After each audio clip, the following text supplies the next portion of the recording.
दोस्तों सभी को नमस्कार। आप सभी का स्वागत है गंगानगरी टॉक्स के एक और नए एपिसोड में। यहाँ पर हम आपको बात करते हैं कुछ ऐसे विषयों की जो बड़े इंपॉर्टेंट है पर नज़रअंदाज हो जाते हैं। तो दोस्तों आज हम बात करेंगे सेहत की और विशेष तौर पर आज बात करेंगे महिलाओं की सेहत की। थोड़े समय पहले आपने एक न्यूज़ सुनी थी, बड़ी वायरल हुई थी कि एक अभिनेत्री की सर्वाइकल कैंसर के साथ डेथ हो गई। परंतु फिर उसके बाद वो कैमरे के सामने आए और उन्होंने कहा ऐसा नहीं है, वो जीवित है। परंतु इस न्यूज़ से क्या हुआ कि सर्वाइकल कैंसर के बारे में बहुत लोग सर्च करने लगे और जागरूक हुए। तो इसी विषय पर आज बड़ा इम्पोर्टेंट टॉपिक है ये, हम इसी विषय पर आज यहाँ बैठे हैं और इसके विषय में हमने एक आज गेस्ट को इनवाइट किया है, जो कि काफ़ी सीनियर पैथोलॉजिस्ट हैं, गंगानगर के, काफ़ी टाइम से अपने यहाँ पर लैब रन कर रहे हैं। तो हमने आज डॉक्टर साहब को इनवाइट किया, रिक्वेस्ट की कि इसके बारे में थोड़ा सा महिलाओं को जागरूक करें। आज जिनसे मैं रूबरू करवाना चाहता हूँ वो हमारे साथ हैं डॉक्टर रेणु मिड्डा। नमस्कार। डॉक्टर साहब, आज मैं आपसे ये जानना चाहता हूँ कि सर्वाइकल कैंसर होता क्या है और ये विकसित कैसे होता है बॉडी में? सर्वाइकल कैंसर बेसिकली यूट्रस यानी कि गर्भाशय के नीचे का पार्ट, जिसको कि आम भाषा में बच्चेदानी का मुंह बोला जाता है, जी जी। उसके कैंसर को सर्वाइकल कैंसर बोला जाता है। और ये इसका ऑनसेट जो है वो बहुत अर्ली एज पे शुरू हो जाता है। ये होता है मेनली एचपीवी वायरस के इन्फेक्शन से। जी। और उसका रिपीटेड इन्फेक्शन बहुत लोगों को होता है, पर कैंसर कुछ लोगों को होता है। उसका कारण है जिसकी इम्यूनिटी और हाइजीन लेवल पुअर है। तो इन्फेक्शन तो बहुत अर्ली एज पे स्टार्ट होता है, बट ये डेवलप होता है लेटर एज पे, दिखेगा आपको 45 ईयर के आसपास की एज पे। जी डॉक्टर साहब, और डॉक्टर साहब मैं ये जानना चाहता हूँ कि सर्वाइकल कैंसर, जिसे कि हम बोलते हैं कि बच्चेदानी के मुंह का कैंसर, है ना, इसके लक्षण क्या होते हैं, प्राथमिक लक्षण जिससे पहचान आ सके कि ये डेवलप हो रहा है बॉडी में? ये सर्वाइकल कैंसर, जैसे मैंने आपको पहले बताया, ये एचपीवी इन्फेक्शन की last age means period can be 15 से 20 साल का, और इम्यूनिटी लो है तो आफ्टर इन्फेक्शन 5 से 10 साल में ये हो सकता है। और पेशेंट सिम्टम के साथ आएगा मीन्स तब तक सर्वाइकल कैंसर हो चुका है। सिम्टम होते हैं एक्सेसिव ब्लीडिंग होना, ज़्यादा ब्लीडिंग, रक्तस्राव ज़्यादा, वो मासिक धर्म के दौरान या मासिक धर्म के अलावा, रजोनिवृत्ति जिसको मीनोपॉज हम बोलते हैं, उसके बाद भी ब्लीडिंग होना, और यौन क्रीड़ा या यौन सेक्स के बाद ब्लीडिंग होना, ये सारे उसके सिम्टम्स हैं। इसके अलावा अगर बदबूदार डिस्चार्ज होना, योनि से स्राव होना जो कि बदबूदार हो, ज़्यादा हो, वो भी एक लक्षण है सर्वाइकल कैंसर का। ओके, तो डॉक्टर साहब मैं ये जानना चाहता हूँ कि महिलाओं को किस उम्र में इसके प्रति सजग हो जाना चाहिए? मैं इसको थोड़ा आपका वर्ड करेक्ट करूँगी, महिलाओं की जगह बच्चियों को। इसका प्रिवेंशन हम आज की डेट में आफ्टर 9 ईयर ऑफ एज, 9 साल से ही इसके लिए वैक्सीन, 9 से 14 साल की एज में वैक्सीन्स अवेलेबल है एचपीवी वायरस के अगेंस्ट। तो वो 2 डोज लगती है, 0 एंड 6। तो 9 से 14 साल प्रिवेंशन हम तभी से स्टार्ट कर सकते हैं। बाकी सिम्टम जब शुरू हो जाए या तब तो कैंसर हो चुका है, हम इसको प्रिवेंट करना ही इसका मेन वो है इलाज। ओके, तो जो आप ये वैक्सीन बता रहे हो 9 से 14 साल की उम्र में, ये हर एक बच्ची को लगवाना चाहिए? बिल्कुल। अभी रिसेंटली तो ये मेल्स के लिए भी कॉमन हो चुका है, बॉयज़ के लिए अच्छा, भी मेल्स कॉमन के लिए है। भी ये कॉमन सेम है। अभी इस पे थोड़ा पूरा वर्क नहीं हुआ, बट उनको भी, क्योंकि वायरस दोनों को ही इन्फेक्ट कर सकता है, और फीमेल में सेक्स एक्टिविटी के दौरान मेल से भी इन्फेक्शन आ सकता है। तो ये एचपीवी वायरस इसका बेस है, तो इसके लिए दोनों को प्रिवेंट करना है। बट अगर मेल अभी नहीं एक्टिव है तो फीमेल्स को तो बचाइए, क्योंकि सफरर ज़्यादा वो रहेंगी सर्वाइकल कैंसर से। और डॉक्टर साहब मैं ये जानना चाहता हूँ कि सर्वाइकल कैंसर के जो मुख्य कारण है वो क्या रहते हैं? जब भी अभी मैंने जो आपको बताया, 90% केसेस ऑफ सर्वाइकल कैंसर जो होते हैं वो हमेशा एचपीवी वायरस के साथ साथ अदर कॉजेज भी हो सकते हैं, बट अदर जो कॉज है वो सफाई, मतलब हाइजीन मेंटेन करना, प्रॉपर सफाई, जैसे अपने अभी पीरियड्स में या मासिक धर्म में गंदा कपड़ा यूज़ करना, हाइजीन नहीं मेंटेन करना, प्रॉपर प्राइवेट पार्ट्स की हाइजीन मेंटेन नहीं करेंगे, तो वो बहुत बड़ा कारण है ही है। एचपीवी के साथ साथ ये सब कॉजेज भी। ओके, तो डॉक्टर साहब इसकी जो जांच है वो किस तरह से होती है, उसके लिए कौन सी जांच करवानी चाहिए जिससे कि हमें पता लगे? इसके लिए स्क्रीनिंग टेस्ट जो हम करते हैं वो है पेप्समियर। ओके, आजकल पेप्समियर के साथ साथ हम एचपीवी वायरस की भी स्क्रीनिंग कर रहे हैं।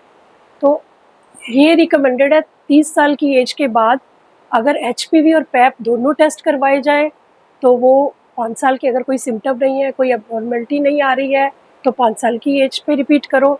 और अगर खाली पैप करवाया जा रहा है, कोई भी सिम्टम नहीं है, कोई भी एबनॉर्मलिटी नहीं आई है, तो 3 साल। ओके, तो बेसिकली अब ये मैं जानना चाहता हूँ कि इसके जो इलाज हैं हम्म, वो क्या-क्या उपलब्ध हैं अब और कौन-सी स्टेज में हम इसको इसका इलाज करवा सकते हैं, और कब कौन-सी स्टेज में जाकर हमको पता लगे तो उसके बाद इलाज नहीं हो सकता? पहले जो भी मन में सवाल हैं, उनका आप एक बार क्लियर कीजिए, कौन से इलाज इसके उपलब्ध हैं? इसका इलाज तो देखो, इलाज तो काम आ जाता है तब डॉक्टर्स का। जी, जी, तो जी। आम लोगों को इलाज पता होना चाहिए कि इसके लिए रेडियोथेरेपी, हाँ जी, कीमोथेरेपी, हाँ जी, हाँ जी। सर्जरी, क्रायोथेरेपी, ये बहुत सारे हैं, पर वो डिसाइड करेंगे ट्रीटिंग डॉक्टर। ये तब है जब हम सर्वाइकल कैंसर डायग्नोस हो गया।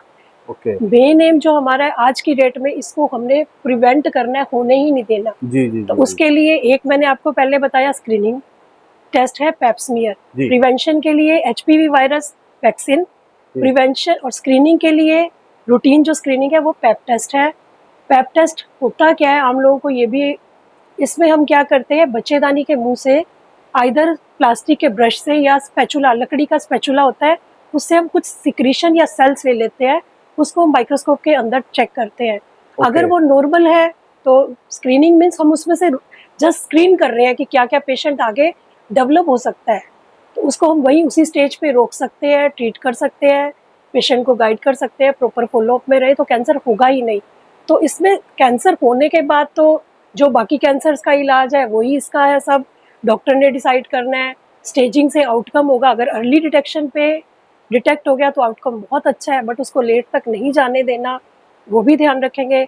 बट स्क्रीनिंग और वैक्सीनेशन दोनों चीज़ें जो है इस पे आगे से, अदरवाइज ये 4th कॉमन कैंसर है फीमेल का, okay, cervical cancer. Okay. But अगर हम इसको प्रॉपर प्रिवेंट कर ले, प्रिवेंशन मीन्स हम इसको होने ही ना दें, वैक्सीनेशन से, स्क्रीनिंग से, और अगर स्क्रीनिंग में कोई आ भी रहा है तो अर्ली डिटेक्शन हो गया तो इसका आउटकम 100% है, क्योर रेट।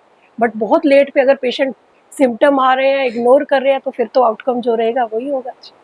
ओके, आपने बहुत अच्छे तरीके से हमें बताया कि जिसका प्रिवेंशन बड़ा इम्पोर्टेंट है। यस, ये बहुत और प्रिवेंशन बहुत। मैं, जैसे हम लेमन देसी भाषा में हम जानते हैं कि स्टेज 1, 2, 3, 4 होती है कैंसर की। तो आपने बड़ा अच्छा बताया कि अर्ली स्टेज में अगर अपने इसको पकड़ ले तो ये ठीक हो सकता है। तो कौन-सी स्टेज पे आप कहते हो, फर्स्ट या सेकंड पे इसको हम हम डायग्नोज़ कर लें तो ये देखो, इससे बचा जा सकता है? 4th स्टेज पे तो डायग्नोज तो हो ही जाना है, बट जी, 4th तक जाने नहीं देना, बहुत अंदर है। नो डाउट इलाज 4th स्टेज पे भी, 4th स्टेज पे भी सर्वाइवल है, जी, बट जितना लेट होगा, फर्स्ट पे स्क्रीनिंग पे हम डिटेक्ट कर सकते हैं तो सर्जरी से भी बचा जा सकता है। सिंपल, अगर वो HPV वायरस की भी आगे स्टेन डिटेक्ट हो जाएंगी, जो 16-18 है वो कैंसर करता है, बाकी नहीं करते हैं। तो HPV टेस्टिंग का बेनिफिट रहेगा कि अगर 16-18 है तो हम प्रिवेंशन से पहले जो अच्छी ट्रीटमेंट दे सकते हैं वो दे देंगे। नहीं तो लेट स्टेज तो लेट ही है, अर्ली पे तो स्क्रीनिंग में आ गया तो पेशेंट को कुछ भी नहीं होगा। तो स्क्रीनिंग और HPV वैक्सीनेशन ही मेन। डॉक्टर साहब, आपने पेप टेस्ट के बारे में बताया, आपने अभी एचपीवी टेस्ट के बारे में बताया, तो थोड़ा-सा एचपीवी भी हमारे दर्शकों को बताइए क्या चीज़ है? HP जैसे बीमारी के कीटाणु होते हैं, हाँ जी। उसमें बैक्टीरिया, आई थिंक जीवाणु हिंदी में, जी, तो जी, जी। HPV से विषाणु वायरस। तो ठीक है। इसका इन्फेक्शन, वो बेसिकली तो सेक्सुअल एक्टिविटी जो मल्टी पार्टनर के साथ एक्टिविटीज़ है या हाइजीन मेंटेन नहीं कर रहे हैं प्रॉपर, उन चीज़ों से ज़्यादा है। बट फिर भी कई बार कोई सोर्स नहीं होता, फिर भी HPV वायरस तो आ सकता है बॉडी में। उसको प्रिवेंट करना ही इसका, उसको रोकना है, उसका इन्फेक्शन नहीं होगा तो 90% केसेस जो अभी चल रहे हैं जी, वो जी, हम जी। प्रिवेंट कर सकते हैं। 10% जो कि HPV के अलावा भी हो सकते हैं, उसको नो डाउट हम नहीं प्रिवेंट कर सकते, जी, बट 90% को हम अभी भी प्रिवेंट कर सकते हैं। ओके। तो डॉक्टर साहब, बहुत बढ़िया तरीके से आपने हमें समझाया, बताया कि बच्चेदानी के मुँह का कैंसर क्या होता है। अंत में मैं सिर्फ़ आपसे यही कहना चाहूँगा कि जो बच्ची हैं, जो महिलाएँ हैं, हमने जो भी बातचीत की, आप उसका एक समराइज़ करके उनको क्या, एक सेहतमंद लाइफ़ के लिए, स्वास्थ्य के लिए उनको क्या मैसेज देना चाहेंगे, जिससे वो अपने स्वास्थ्य का पूरी तरह से ख़्याल रखें और एक स्वस्थ जीवन व्यतीत करें? सबसे पहला तो अपना खाना-पीना, डाइट, जो जी, कि हमें अपनी इम्यूनिटी बढ़ाने में, प्रतिरोधक क्षमता को बढ़ाने में हेल्प करेगा। डाइट का अपना लेडीज़ को प्रॉपर ध्यान, जो इंडिया में थोड़ा-सा प्रॉब्लम है लेडीज़ अपनी डाइट का नहीं। Second most important is HPV vaccination girls में, girls, not in ladies, okay. Girls. Otherwise किसी भी एज में रिकमेंडेड है, बट मासिक धर्म शुरू होने से पहले और जी जी सेक्सुअल एक्टिविटी शुरू होने से पहले वैक्सीनेशन बहुत इंपॉर्टेंट है। थर्ड, हाइजीन, सफाई का ध्यान, अपने जननांगों को प्रॉपर सफाई से रखना, मासिक धर्म के दौरान गंदे कपड़े और ये सब नहीं यूज़ करना, ये सब चीज़ें प्रिवेंट कर सकती हैं। और थर्ड, वही मल्टीपल पार्टनर्स और वो सब, वो तो है ही प्रॉब्लम कि ठीक अगर है। वो नहीं होगा तो सब चीज़ों को प्रिवेंट किया जा सकता चलिए, ये थे doctor Renu Midda, pathologist, Sri Ganganagar Midda lab से। कि डॉक्टर साहब ने बताया कि सर्वाइकल कैंसर, जो कि बच्चेदानी के मुंह का कैंसर है, वो आज की डेट में कैसे फैल रहा है, कितना फैल रहा है, और किस तरह से इन्होंने बताया कि बच्चियों को जैसे 9 से 14 साल की उम्र में उनको वैक्सीनेशन के लिए बताया, तो उनको किस तरीके से अपना ध्यान रखना चाहिए। इन्होंने डाइट के बारे में बताया हमको, वैक्सीनेशन के बारे में बताया, टेस्ट के बारे में बताया, इलाज के बारे में बताया। संपूर्ण तरीके से डॉक्टर साहब ने हमको बताया कि इस तरीके से कैसे बचा जाना चाहिए, और बताया फोर्थ जो है ये सबसे ज़्यादा फैलने वाला महिलाओं में कैंसर है। तो डॉक्टर साहब बहुत बहुत धन्यवाद आपका, है। आपने आज समय निकाला हमारे लिए और Thank you हमारे जी। दर्शकों को इससे जागरूक करवाया कि सर्वाइकल कैंसर क्या है। थैंक यू डॉक्टर साहब।